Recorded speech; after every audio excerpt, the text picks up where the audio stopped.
My name is Hilda. I'm 60 years old, and what I'm about to share will change the way you look at your own family forever. 3 days ago, my son Damien and his wife Melissa pushed my husband Henry and me off a 90-foot cliff.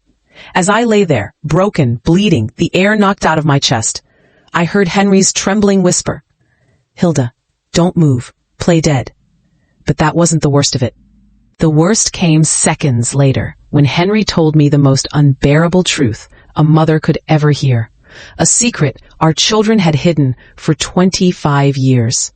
For 4 decades, Henry and I had built what we believed was a perfect family. Each morning began in our little suburban home, the smell of fresh coffee drifting through the kitchen, the sound of birds outside our window. I taught at the local elementary school, bringing home stories of curious, mischievous children. Henry ran his carpentry shop, shaping ordinary wood into furniture that looked alive beneath his hands, rough, scarred, yet delicate. We raised 2 sons. Richard, our firstborn, was the heart of the house, always laughing, always helping Henry, always protecting me from worry. Damien, 5 years younger, was quieter, more withdrawn, yet I loved him just as fiercely. A mother never plays favorites, or so I once believed. Every Sunday after church, we gathered around the oak table Henry had carved himself. Richard would share plans to study engineering while Damien sat in silence, idly pushing food across his plate. Life felt simple, beautiful.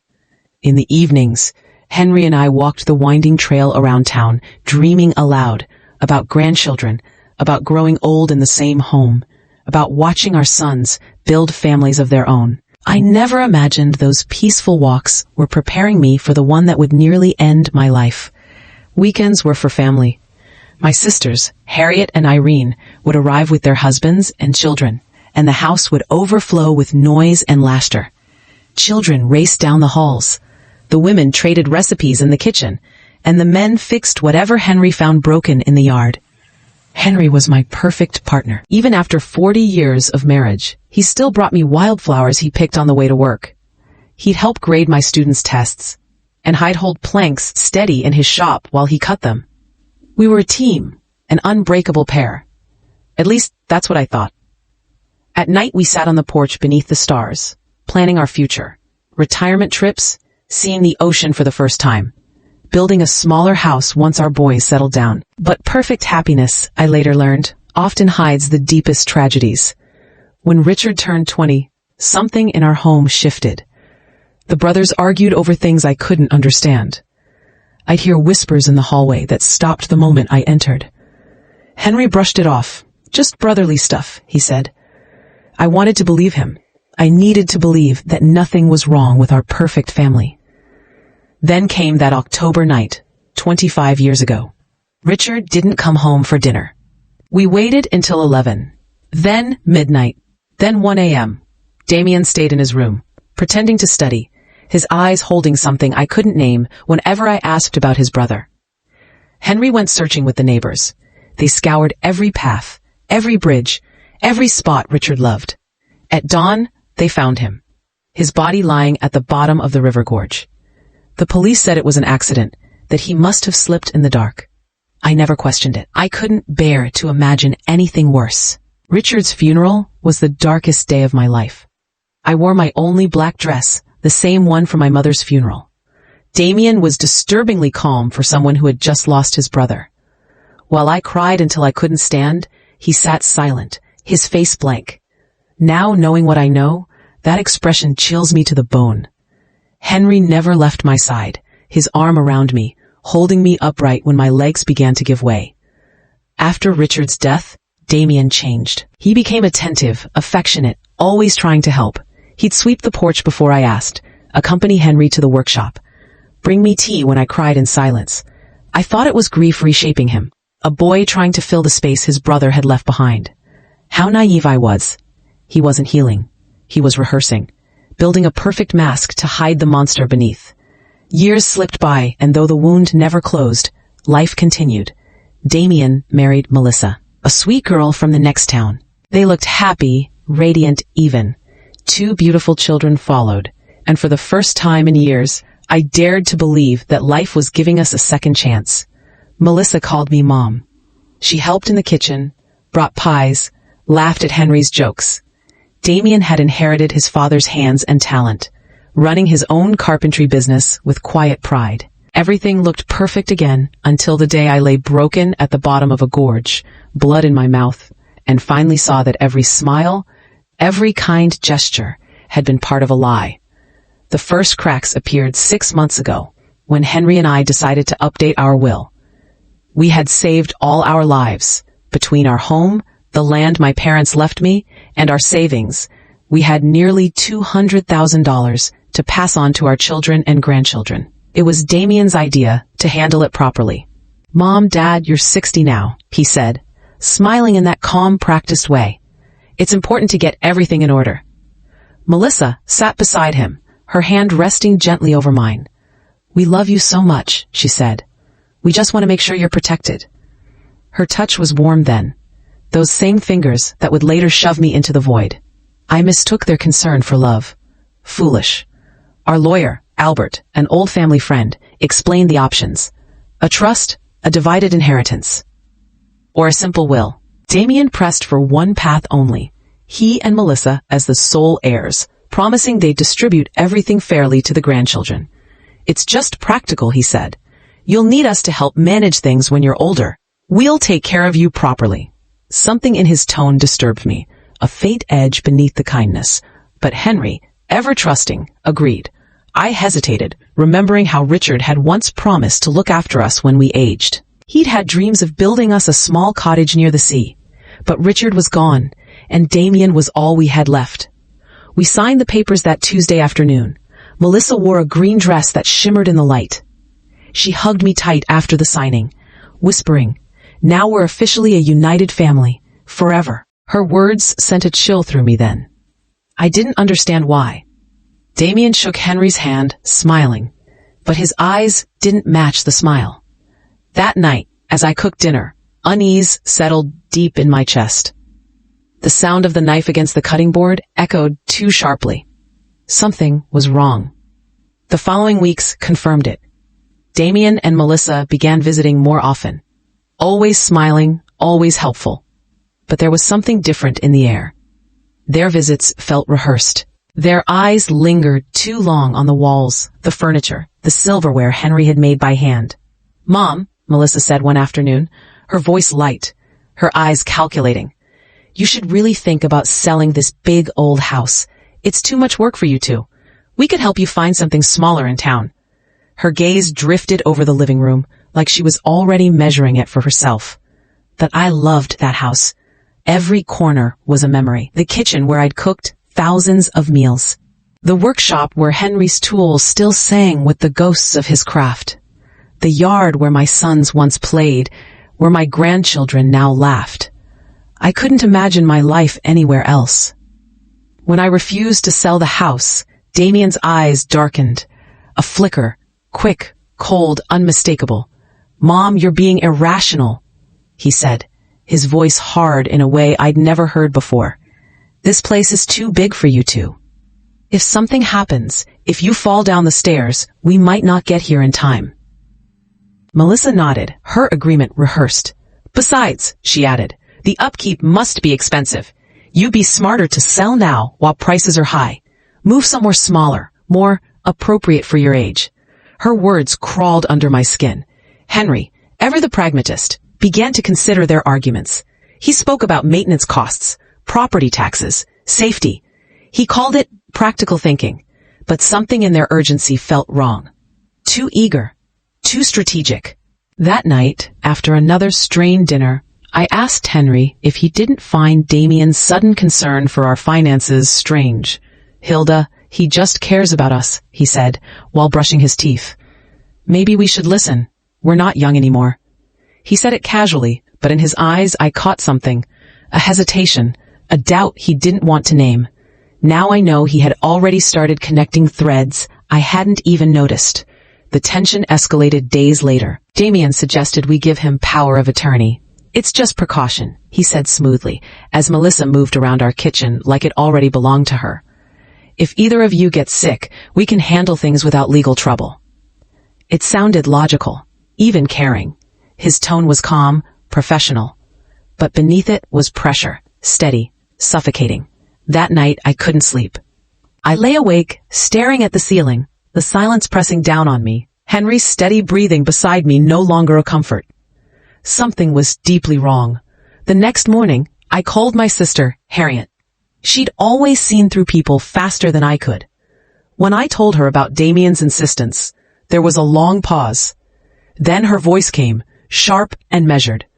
Hilda, doesn't it strike you as odd that Damien's suddenly obsessed with your money? He's successful. He runs his own business. Why does he need this kind of control? Her question hit like a slap. She was right. Damien had never shown signs of financial struggle. He'd never borrowed a cent from us. That afternoon, when he and Melissa came over again, I decided to confront him. Son, I said as we sat in the living room, why is this so important to you? Your father and I are still perfectly capable of handling our own affairs. The change in his face was immediate. The warmth drained out of his expression. His jaw tightened. For an instant, I saw something I hadn't seen since Richard died. Something cold and predatory. Mom, he said, his voice taut, this isn't about control. It's about love. Family responsibility. But the way he said responsibility, slow, deliberate, sounded more like a warning than affection. Melissa stepped in, her tone gentle, but her eyes firm. Hilda, please. We just want to take your burdens away. It hurts us to see you worrying about things we could handle for you. When they left that night, the silence between Henry and me felt heavier than ever. Our first real argument in decades. He said I was being paranoid, imagining motives that didn't exist. I said he was blind. Henry, I told him, rinsing dishes under the warm water. Do you remember how Damien was before Richard died? He wasn't like this. He was distant, withdrawn. There was something about him that frightened me. Henry stopped mid-motion, the plate still in his hands. He turned slowly toward me, and in his eyes I saw something new, recognition. Hilda, he said quietly, his voice barely above a whisper. There are things about Richard's death I never told you. My heart started pounding so hard, I could hear it echo in my ears. My heart pounded so hard it felt like it would burst from my chest. Henry's words hit me like a lightning strike. What about Richard's death? I asked, my voice trembling. Henry sank into one of the kitchen chairs, the same table where Richard used to do his homework, where we'd eaten thousands of family meals, where Damien always sat in silence. He dragged his hands down his face, as though trying to wipe away 25 years of memory. The night Richard died, he began, his voice cracking. Damien wasn't in his room studying like he told us. I saw him leave around 8. Something in his behavior had been off for days, angry, restless. I followed him. He paused. His hands trembled. I found them by the gorge, he said finally. They were arguing, screaming. I couldn't hear everything, but it was vicious. My stomach twisted. What were they arguing about? I whispered, even though some part of me didn't want to know. Henry looked up. Tears filled his eyes. Tears I hadn't seen even at Richard's funeral. The inheritance, Hilda. Damien was furious because Richard, being the eldest, would inherit the majority. But there was more. Something about money. Money Richard had discovered. What money? Henry's voice dropped lower. 3 days before Richard died, he came to me in the workshop. He told me Damien had been stealing from our family savings account. Small amounts at first, but then larger ones. Richard had proof. He'd been tracking it for months. My mind rebelled against the words. My youngest son, the one who had comforted me after Richard's death, the one who had seemed so devoted, had been stealing from us all along. Why didn't you ever tell me? I asked, my voice sharp, shaking. Henry's answer came through clenched teeth. Because when I reached the gorge that night, it was already too late. He looked down at his hands again, as if he still saw the scene burned into his skin. Damien was standing over Richard's body. He was trembling, crying, repeating, "It was an accident! It was an accident!" He told me Richard tried to hit him and lost his balance. He begged me to believe him. "Dad," he said, "I didn't mean to. Please, help me." Tears blurred my vision. "But you believed him," I murmured. Henry nodded slowly, guilt carved deep into every line of his face. He was my son, Hilda, my youngest. Richard was already gone.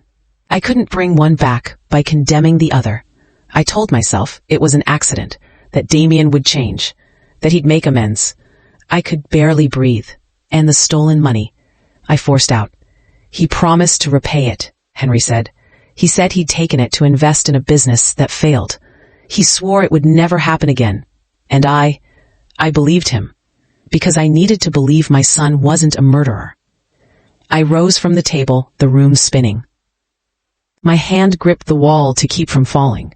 Everything I'd built my life on, my marriage, my motherhood, my faith in my family, crumbled. Did he ever pay it back? I asked, already knowing the answer. Henry's silence said it all. Never, he admitted finally. He kept taking, small amounts here and there. I saw it. I pretended not to, because to confront him would mean admitting I'd covered up a killing. Every time I stayed silent, every time I looked away, I became his accomplice. The horror took shape in my mind, slow and solid. That's why he's so desperate to control our money now, I whispered. It's not love. It's not care. He's protecting himself, finishing what he started. Finish what he started 25 years ago. Henry's face was grave, his eyes hollow.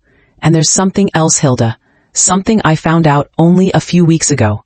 My pulse quickened. What else could there possibly be? Without a word, Henry walked to his desk and pulled out a stack of papers hidden beneath old bills and letters. His hands shook as he handed them to me. I've been quietly looking into Damien's finances, he said. His carpentry business isn't what he's led us to believe. He's drowning in debt. Over $100,000 owed to banks and suppliers. He's been keeping up appearances with lies and stolen money. The numbers on the pages blurred as I read them, my hands trembling. Damien wasn't the successful craftsman, husband, and father he pretended to be. He was a man on the brink, desperate, cornered, and dangerous. Does Melissa know? I asked, thinking of her gentle hugs and kind eyes. Henry's reply came without hesitation. Of course she does. I've watched how she steers every conversation when they're here, how she asks about our savings, the value of this house, our life insurance. Those aren't casual questions, Hilda. Those are calculations. She's figuring out how much our deaths are worth. The words froze me. Our death, I whispered, barely able to say it aloud. It was the first time the thought truly formed in my mind, that Damien didn't just want to control us, he might want us gone. If he'd killed his own brother over money, what would stop him from killing his parents? Henry, I said, gripping his hands tightly. We have to go to the police. We can't hide this anymore. We have to tell them everything. About Richard, about what's happening now. Henry shook his head slowly, the defeat in his expression cutting me deeper than any wound. With what evidence, Hilda? I covered up Richard's death. If I go now, I'll be charged too. Who would believe an old man admitting to a 25-year-old secret? He was right, and that truth was unbearable. So what then? I whispered. We just wait for him to kill us? We'll be careful, Henry said, trying to sound stronger than he felt. We'll find a way to protect ourselves, together. He stopped mid-sentence as the phone rang. I felt my stomach drop before I even picked it up. Hi, Mom, came Damien's cheerful voice, sickly sweet now that I knew what hid beneath it. Melissa and I were thinking, it's your 40th anniversary next week. We want to do something special. How about a weekend in the mountains? We'll go hiking, take pictures, celebrate together. Just family. The blood drained from my face. Henry watched me from across the room, his eyes wide with silent understanding. That's a very sweet idea, son. I managed, forcing my voice steady. Let me talk to your father, and we'll call you back tomorrow. The moment I hung up, silence swallowed the room. We stared at each other, realizing what that invitation meant. The mountains, I murmured. He's going to take us there, to kill us. Make it look like an accident. Henry nodded, his face pale, his lips tight. That night, neither of us slept. We held each other in bed, whispering plans, trying to figure out how to survive our own child. The following days were a blur of dread and pretense. When Damien and Melissa came over, we smiled, laughed, and acted grateful for their thoughtfulness. Every nod, every word was a performance played under the shadow of death. Inside, I was screaming. I knew what I was looking at. The same faces that had watched my firstborn die. Melissa arrived on Wednesday afternoon, all warmth and charm, carrying a shopping bag. "Hilda, dear," she chirped, wrapping me in a hug that made my skin crawl. "I bought supplies for our mountain adventure. Cookies, water, fruit, everything we'll need for the picnic." She began pulling items out of the bag with a cheerful smile. But all I could see were the hands that would soon push me over the edge. Melissa began taking items out of the shopping bag with the excitement of a child showing off new toys. But to me, every object she revealed looked like a prop in a murder scene. "I also brought my new camera," she said brightly, holding up a sleek, expensive digital model. "I want to capture every single moment of this special day. Photos we'll treasure forever." Her words twisted like knives. The only photo she intended to take would be of our broken bodies, if anyone ever found us at the bottom of that mountain. Then Damien appeared, his smile wide and falsely warm, carrying a brand new hiking backpack. "Dad," he said with exaggerated enthusiasm, "I bought all the equipment for a safe hike. Ropes, harnesses, lanterns, a first aid kit." Each word landed like a cruel joke. Safety gear. For our murder. I felt my stomach turn. "Isn't it a bit dangerous for people our age?" I asked, forcing a shaky laugh, hoping for any reason to cancel this trip. Melissa reached out and stroked my cheek. Her touch was gentle, her voice soft, but her eyes were hollow. "Oh, don't worry, dear," she cooed. "We chose a very easy trail. Even children can handle it. And Damien and I will be there to take care of you the whole time." Yes, they'd take care of us, right up to the edge. That night, after they left, Henry and I sat in silence in the living room. The air felt heavy, cold. Our bodies trembled, not from the weather, but from the terror we'd kept bottled up for hours. "We can't go," I said at last, gripping his hands. "We'll make up some excuse, say we're sick." Henry looked at me with tired, sunken eyes. "If we don't go, Hilda, they'll just find another way. Maybe something that looks even more accidental. A house fire, a robbery gone wrong. At least in the mountains, we'll know what they're planning." His words made horrible, perfect sense, but they gave me no comfort. "So what do we do?" I whispered, desperate. Henry sat and thought for a moment, then said, "We go, but we prepare. I'll hide my phone and record everything. If we survive, we'll have evidence. And if we don't," his voice cracked, "at least someone will know the truth." That Friday night, dinner sat untouched on our plates. Every sound in the house felt amplified. The ticking of the clock, the creak of the floorboards, the faint hum of the refrigerator. This was the home where we'd raised our children, where we'd laughed, cried, and lived. And now, it felt like a waiting room for death. Henry went over his will one more time, ensuring Damien wouldn't inherit everything uncontested. "I wrote a letter," he confessed quietly, taking a sealed envelope from his desk.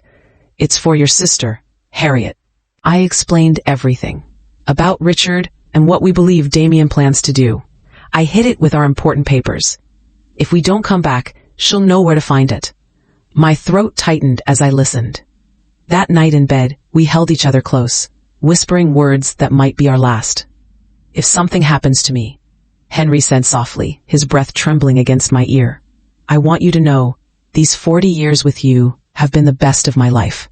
Despite the secrets, despite everything, I love you more than my own life." Tears streamed silently down my face as I memorized the sound of his voice, the warmth of his chest, the faint scent of his skin. Then came Saturday morning. The sky was a cruel, cloudless blue, the kind of perfect day people write poems about. Damien arrived early, whistling a happy tune that sent shivers down my spine. "Morning, lovebirds," he called, smiling too wide. "Ready for your big adventure?" Melissa followed him in, glowing with excitement. She looked like a bride, but this was no wedding. This was a funeral, dressed as a family outing. We sat down for breakfast, though neither of us could swallow a bite. Damien spread a folded map across the table. "Here's the trail," he explained, tracing a path with his finger. "It leads to a lookout where you can see the whole valley. They say the views are spectacular." He looked up at us and smiled. His eyes gleamed, not with joy, but with something darker. Of course the view would be spectacular. It would be the last thing we ever saw. see in our lives, Damien finished, his voice filled with false excitement. The trail has a few steep parts, Melissa added lightly, as though offering helpful tourist advice, but nothing that experienced hikers like you two can't handle. Her words were drenched in mockery. Henry and I, experienced hikers. We were two people in our 60s who barely managed evening walks in the park. As we packed up the car, I noticed Damien double-checking his backpack with obsessive precision. Ropes, a small shovel, something metallic glinted in the morning light. "What's that?" I asked, pointing to what looked like a flare gun. "For safety," he replied smoothly, without even looking up. "If we get lost, we can send a distress signal." Of course. A distress signal, after he'd pushed our bodies off a cliff, so that rescuers could find the corpses and call it a tragic hiking accident. Every detail had been planned, every lie rehearsed. The 2-hour drive to the mountains felt like an endless descent into hell. Melissa played cheerful songs on the radio, singing along like a carefree girl on a family vacation. Damien drove perfectly. No speeding, no sharp turns, no mistakes. He wanted everything to appear normal. Flawless. He didn't want to risk ruining his masterpiece. Halfway through the trip, Henry discreetly took my hand under his jacket. I felt a tiny vibration. He had turned on his phone's recorder. From that moment, everything that happened would be captured. If we lived, it would be evidence. If we died, it would be our testimony.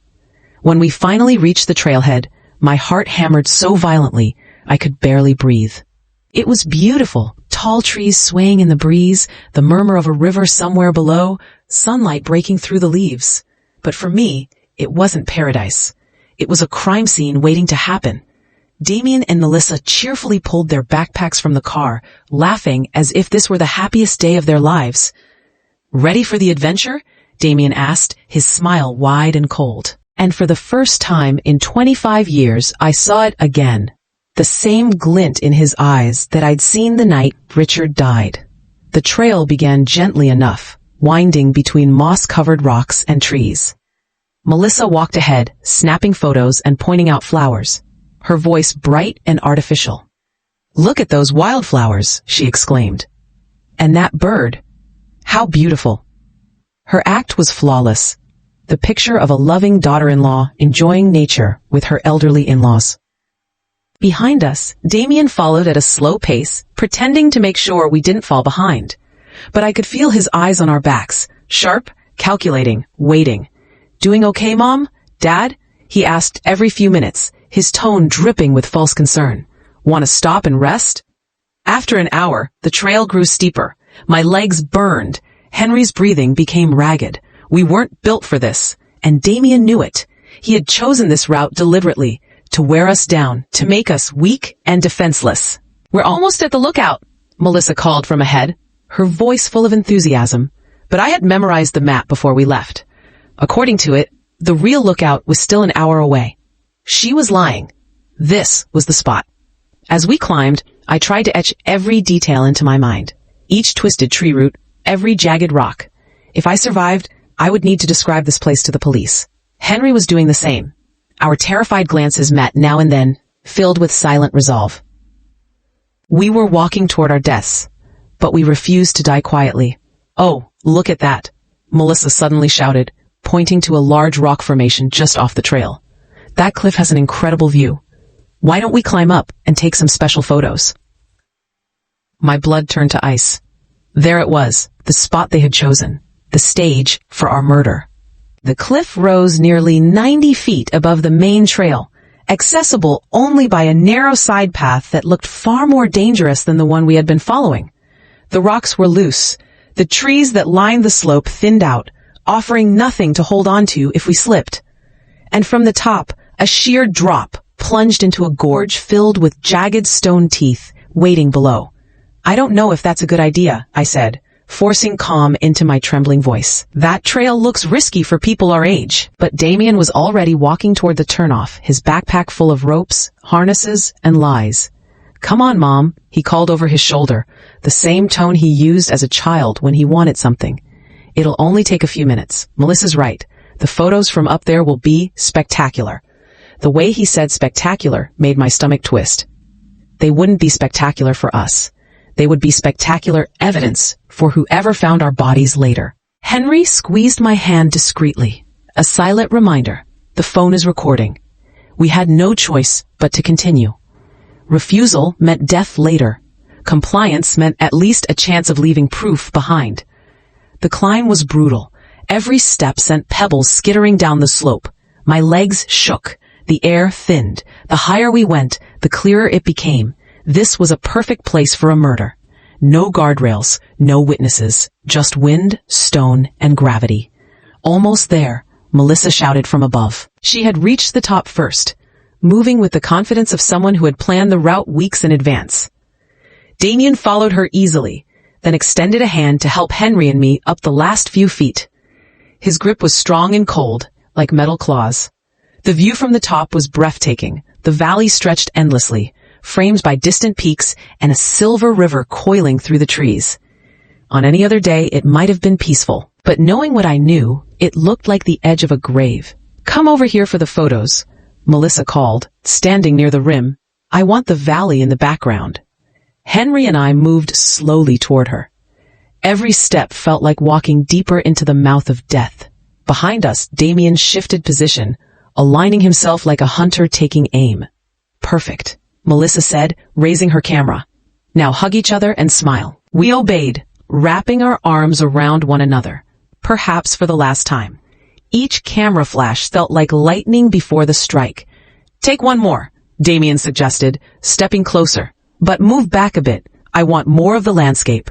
One step back. That's all it would take. Henry met my eyes. We both knew it. This is it. We stepped back. The earth beneath us felt thin, hollow. Behind us, only air. Melissa raised the camera again. This time, there was no kindness in her eyes. The sweetness vanished, replaced by raw malice. "Smile," she said softly. "This is going to be your last photo." Damien lunged forward. His hands shot toward us, calculated, merciless. But Henry had been waiting. In a sudden burst of strength, he seized Damien's wrist and yanked him forward. "If we're going to die," Henry roared, "you're coming with us." For one frozen instant, all four of us, balanced on the edge, locked in a grotesque dance between life and death. Melissa screamed. Damien thrashed. The rock beneath us crumbled. Then I felt it. The ground giving way, gravity taking over, the world tilting into silence. We began to fall. The four of us, bound together in terror and hatred, tumbled through the air, screaming as gravity tore us toward the rocks below. Wind roared past my ears, a final, merciless hymn. And in that frozen eternity between life and death, I thought of Richard, of what he must have felt when Damien's hands shoved him into the abyss 25 years ago. The impact came like thunder, a deafening crack. Pain exploded through every bone in my body. I heard the sound of breaking, mine. Blood filled my mouth, thick and metallic. For a moment, I thought I was already gone. Damien had finally won. No witnesses, no more truth. Then, Henry's voice, faint, shredded, but alive. "Hilda, don't move. Play dead." The words pierced through the haze. I realized I was still breathing. Broken, bleeding, but alive. The pain was indescribable. Each breath felt like swallowing knives. Blood trickled into my eyes. But I obeyed. I lay still. No sound, no motion, not even a twitch. A few feet away, I heard movement. Groans, coughing, the dragging of bodies. Damien and Melissa had survived too. Their pain sounded real, jagged, panicked. "Melissa," Damien rasped, "are you okay?" His concern made bile rise in my throat. He could murder his brother, try to kill his parents, and still feel love for his accomplice. "I think I broke my leg," Melissa moaned. "It hurts so much, Damien. What about the old people?" Old people.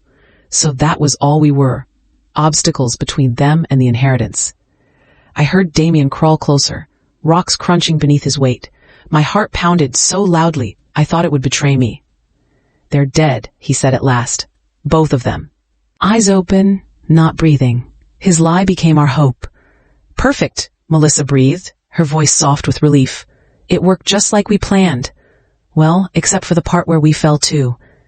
Then she laughed, a broken, bitter sound that twisted in the air. At least we won't have to pretend we love them anymore. I stayed silent, tasting blood, listening to their voices drift in and out of the darkness.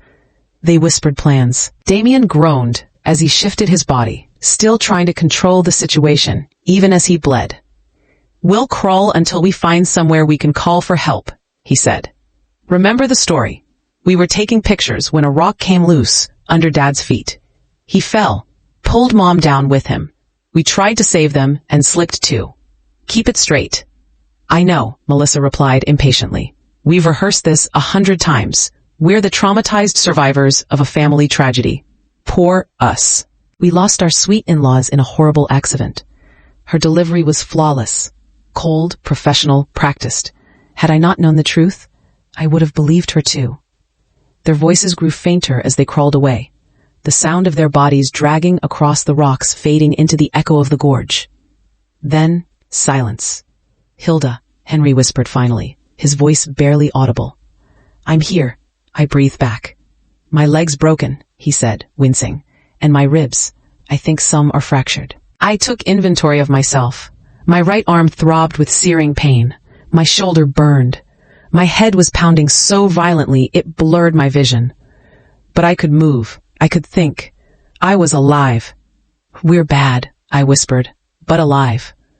Henry shifted, groaning. "The phone, it works, but there's no signal down here." The reality hit like another blow. We had survived the fall, but we were trapped at the bottom of a gorge, bleeding, broken, isolated. And above us, the people who wanted us dead were crawling toward freedom. The outside world felt unreachable, an illusion beyond the walls of stone surrounding us. If no one came looking, this gorge would become our tomb. We would die here, slowly, painfully, from thirst, hunger, or our wounds. "Henry," I whispered, my voice cracking, "before it's too late, I need you to tell me everything. Everything that really happened the night Richard died." He exhaled shakily, a sound filled with 25 years of silence. "That night," he began, his voice trembling, "Richard came to the workshop. He was furious. He had bank statements, proof. Damien had been stealing from us. Small amounts at first, then larger ones. Richard had noticed discrepancies in our accounts and investigated quietly. Each word cut through me. The truth I had unknowingly lived beside for decades finally surfaced. Richard wanted to confront him that night," Henry continued. "I tried to stop him, told him to wait until morning, but he wouldn't listen. He said he couldn't sleep, knowing his brother had betrayed us." "And you followed him," I said, though the answer was obvious. Henry nodded faintly. "Yes, I was afraid. I knew Richard's temper. And Damien. There was something different about him lately. Cold. Detached. I didn't trust that look in his eyes." He paused, reliving the moment. "When I got to the gorge, they were already shouting. Richard was waving the papers in Damien's face, screaming, 'You're a thief! You're stealing from our parents!' Damien denied it, called Richard crazy.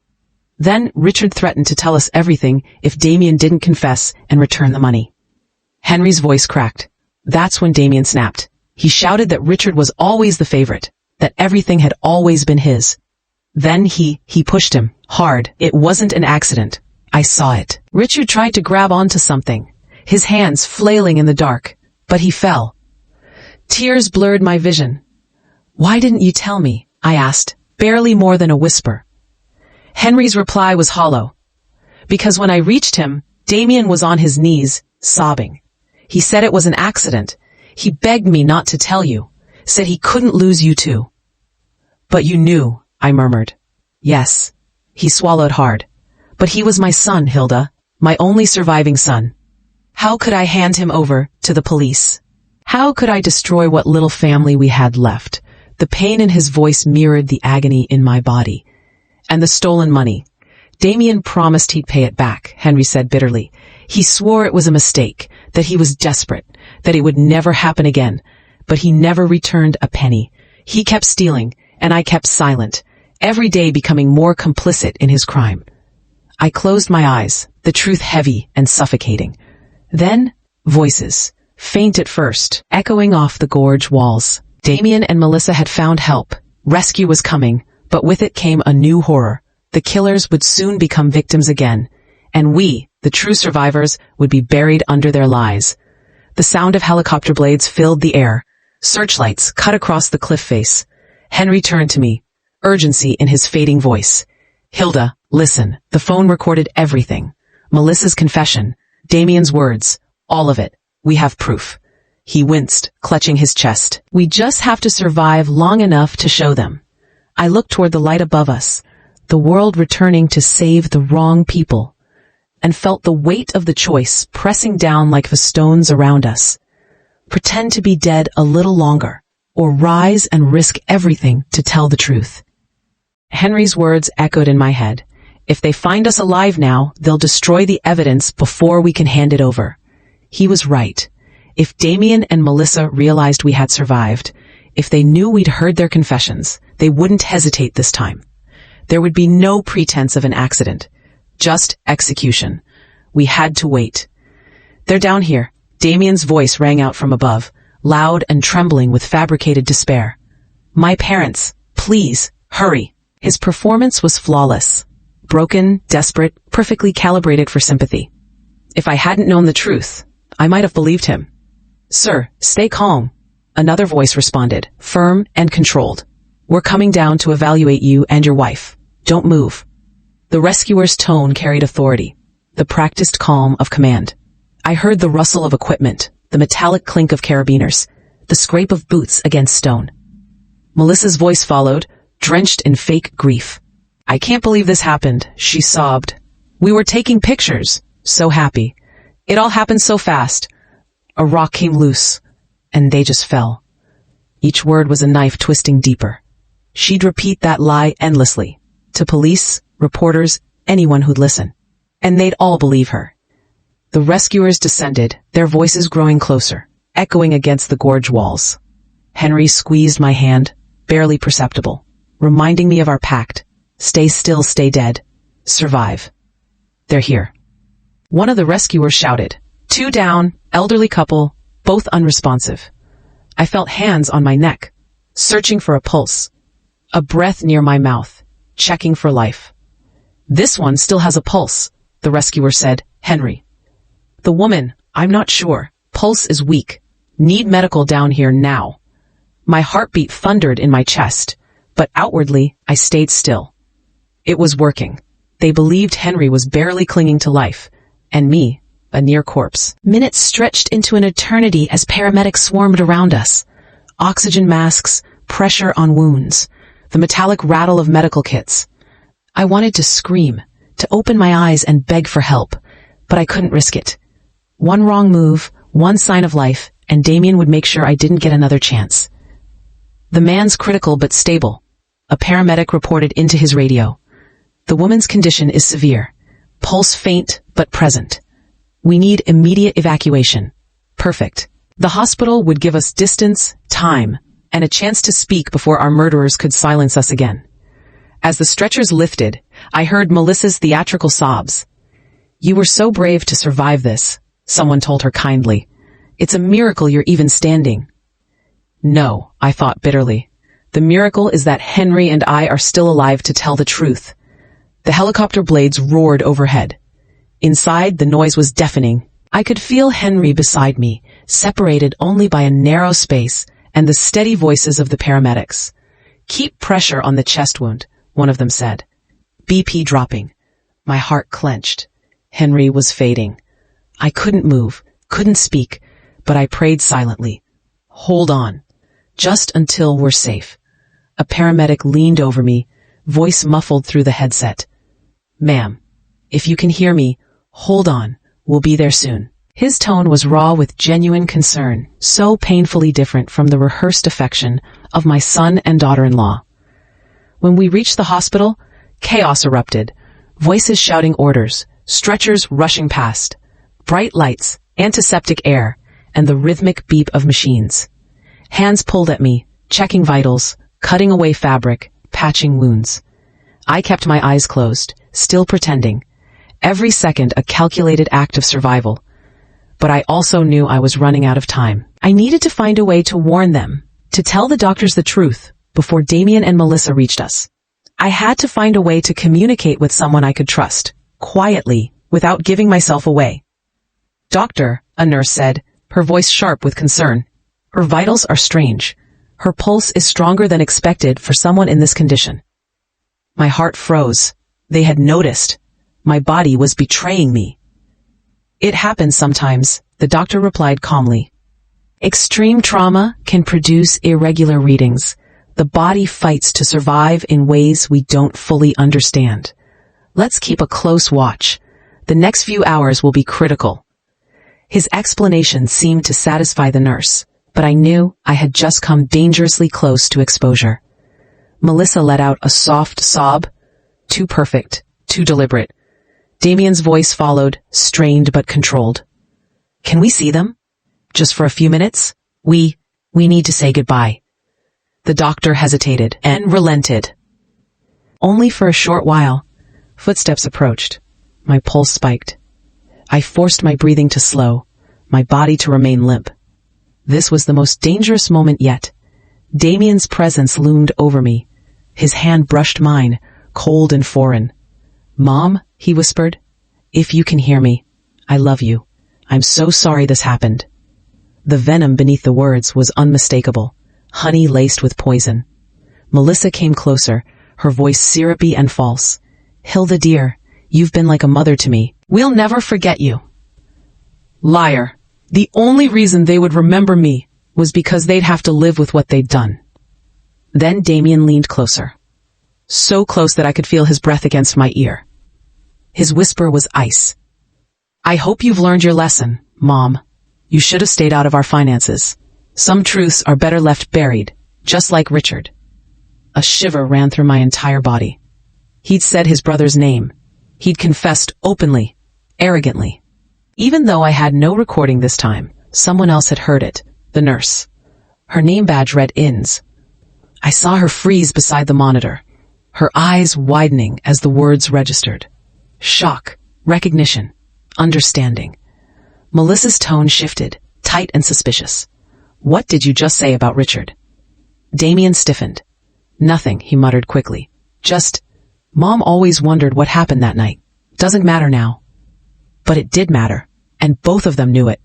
"Damien," Melissa said sharply, "let's go. The doctors need space." Her voice carried tension, a note of panic. She'd realized he'd made a fatal mistake. When they finally left, silence settled like a heavy fog. Then a whisper. "Ma'am," Inns murmured near my ear, barely audible. "I know you can hear me.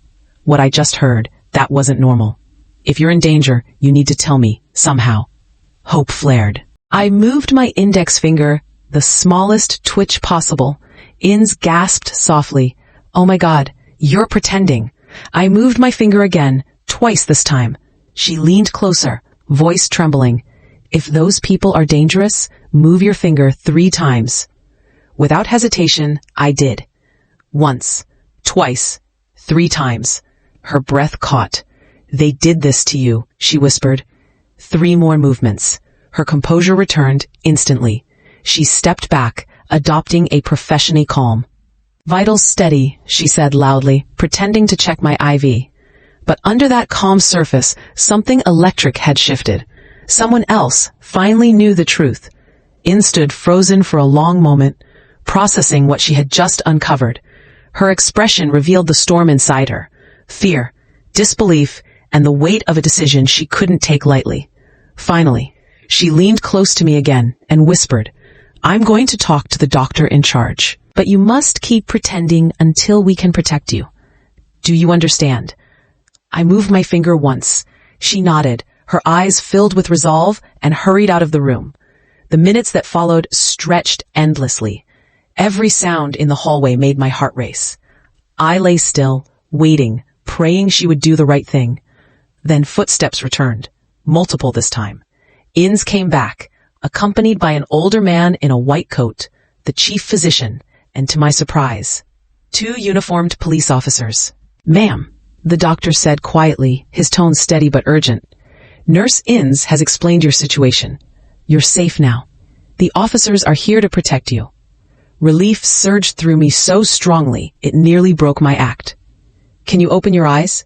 one of the officers asked gently. I forced my eyelids to move. Slowly, painfully, the blinding hospital light filled my vision. Faces came into focus. Inz's anxious eyes, the doctor's calm focus, and the stern composure of the two officers. "Thank God," Inz murmured. "I thought I was losing my mind." "Ma'am," the older officer said, stepping forward. "I'm Detective Johnson. We understand you might be in danger. Can you tell us what really happened on that mountain?" My throat burned as I forced out a whisper. My son and his wife pushed us." The room fell silent. What followed was a blur of movement. Statements, recordings, hurried notes. I told Detective Johnson everything. Richard's death, Damien's thefts, the pressure to change our will, and finally the plan to murder us on the mountain road. But the most important detail was still to come. My husband recorded everything, I rasped. On his phone, their confessions, their plans, everything. Johnson's eyes sharpened. "You're certain?" "Yes," I said. "He never deleted it." Without delay, the detective went to Henry's room. Henry had regained consciousness earlier. When told what was happening, he handed over his phone without hesitation. "Everything's here," he said weakly, but firmly. 2 years of lies and the truth about today. Police technicians began analyzing the recordings. Meanwhile, downstairs, Damien and Melissa sat in the waiting area, performing their roles as the grieving son and daughter-in-law. They comforted strangers, accepted condolences, and probably whispered about funeral arrangements, completely unaware their mask was about to shatter. An hour later, Detective Johnson returned, holding the phone like evidence in a murder trial. "The recordings are clear," he said. "Explicit confessions about Richard's death, proof of financial theft, and enough detail to confirm premeditated attempted murder. It's more than enough." "Will you arrest them here?" I asked, fear creeping back. "If they find out we're alive?" He nodded. "We have plainclothes officers in position. As soon as the warrant is signed, they'll be taken into custody. Until then, you're both under police protection." The irony hit me hard. Downstairs, they were likely discussing our funeral. Upstairs, we were dismantling their entire world. Detective Johnson pulled out a folder. "There's something else," he said. "After hearing your story, we looked deeper into your son's finances. You were right. He's bankrupt, and he owes large sums to very dangerous people. Unofficial lenders. The kind who don't forgive." My stomach twisted. "So, we weren't just inconvenient to him." The detective shook his head. "No, you were his only way out. With your inheritance, he could have cleared his debts and started over. Without it, he'd likely be dead within weeks." The betrayal cut even deeper. He hadn't seen us as parents to love, or even as obstacles to remove. He had seen us as currency, his final chance at survival. Just convenient for him. No, it had been essential, vital for his survival. My voice trembled as I asked, "And what will happen to our grandchildren?" The thought of Damien and Melissa's children, innocent and oblivious to the darkness their parents had created, filled me with a different kind of grief. "Social services will take temporary custody," Detective Johnson said gently. "But once you recover, you can apply for custody yourselves." The idea of raising the children of the people who had tried to kill us was almost unbearable. Yet it was also the only way to salvage something human from the wreckage. They were innocent. They deserved a home where love was real, not another stage for deception. "It's time," the detective announced as an officer entered the room holding a stack of papers. "The warrants are signed. We're moving in." From my hospital bed, I could see the parking lot through the narrow window. Police vehicles positioned themselves quietly, their movements precise, coordinated. A moment I had been waiting for 25 years, had finally come. Then came the words over the radio, steady and final. "Damien Black and Melissa Black, you are under arrest for the murder of Richard Black and the attempted murder of Hilda and Henry Black." Silence followed. A long, heavy silence. Then Melissa's voice broke it. High, panicked, hysterical. "What are you talking about? We're the victims. It was an accident. An accident." "Ma'am," the officer replied evenly. "Your in-laws are alive. They've provided complete evidence of your crimes. Another pause. Then Damien's voice, raw with disbelief. That's impossible. We saw them die. They were dead. His spontaneous confession was caught clearly on the officer's body cameras. One more piece of proof sealing his fate. Chaos followed. Melissa began to cry, shouting, "It was all his idea. He forced me." And Damien, losing all composure, shouted back, "You were the one who suggested the cliff. You planned everything." Within minutes, the alliance that had bound them in secrecy and greed crumbled under pressure. Each turned on the other, desperate to save themselves. An hour later, Detective Johnson returned to my room. His expression carried satisfaction, but also a trace of weariness, the kind that comes from witnessing too much human betrayal.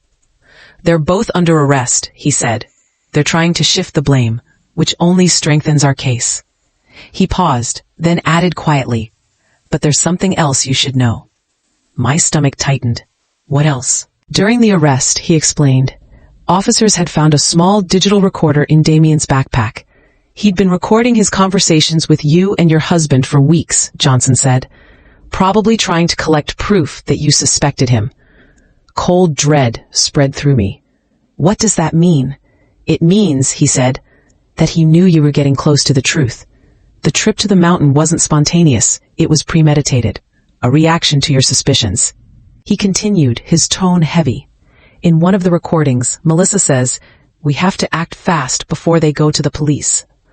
The sheer calculation behind it, the deliberate precision, stole my breath.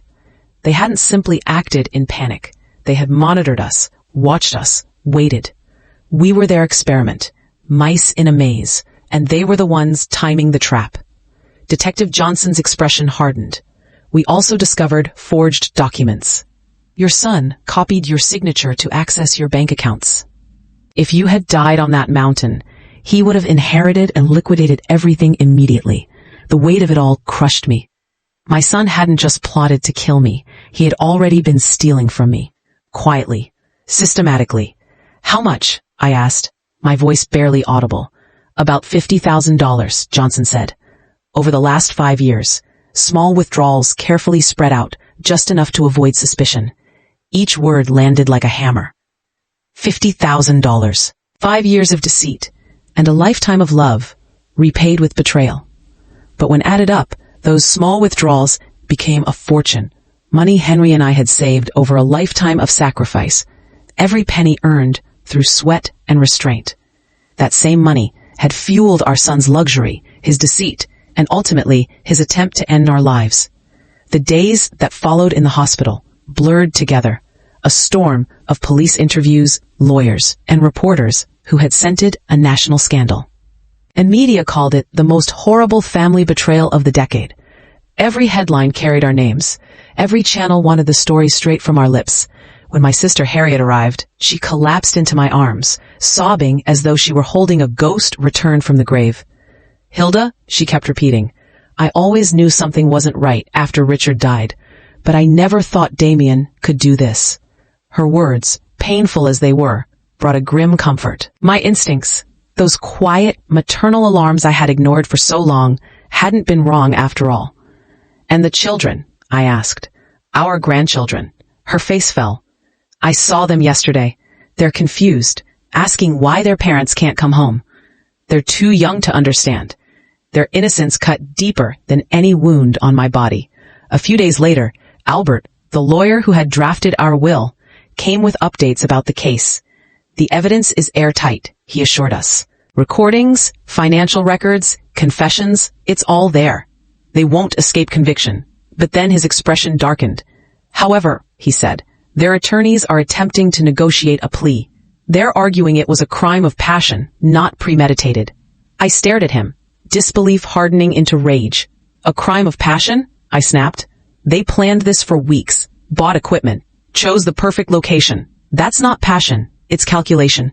Albert nodded gravely. "We know that, but their defense will claim desperation, financial pressure, and emotional breakdown."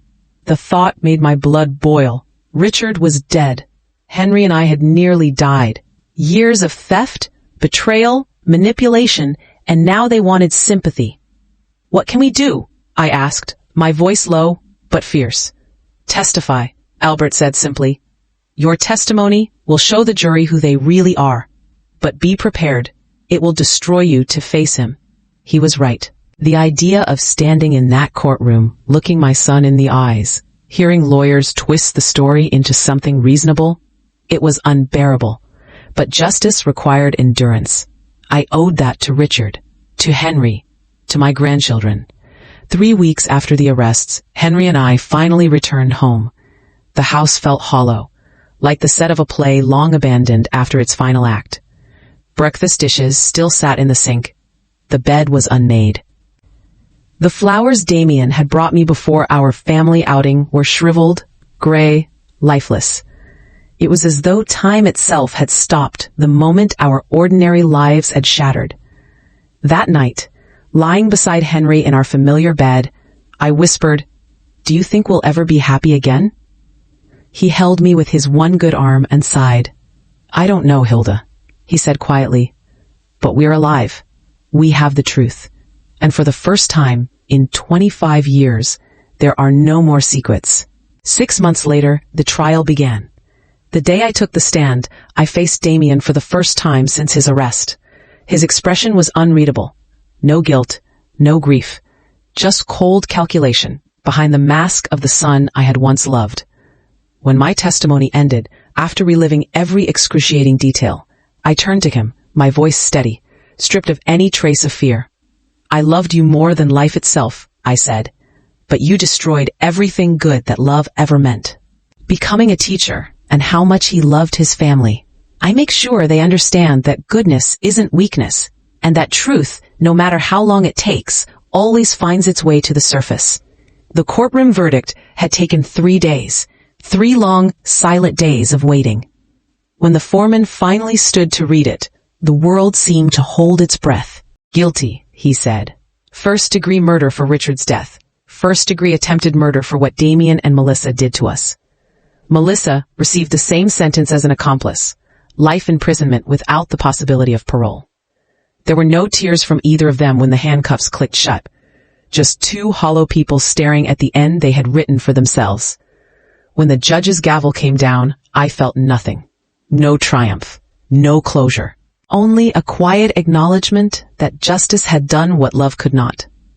Now, a year later, Henry and I are rebuilding, not as survivors, but as guardians. We've begun the process of adopting our grandchildren. 2 small, bright souls who carry none of their parents' sins. They fill the house with laughter, noise, and the kind of hope I thought I had buried forever at the bottom of that gorge. Every night, when I tuck them into bed, I tell them stories about Richard, the uncle they never met. I tell them about his patience, his laughter, his integrity, about the goodness that once defined our family before greed poisoned its roots. They listen wide-eyed, and sometimes the younger one asks, "Grandma, is Uncle Richard in heaven?" "Yes," I say softly, "and he's proud of you." In those moments, I feel the faintest return of peace. Not because the past has been erased, it never will be, but because truth finally has a voice again. And for the first time in decades, that voice lives inside our home.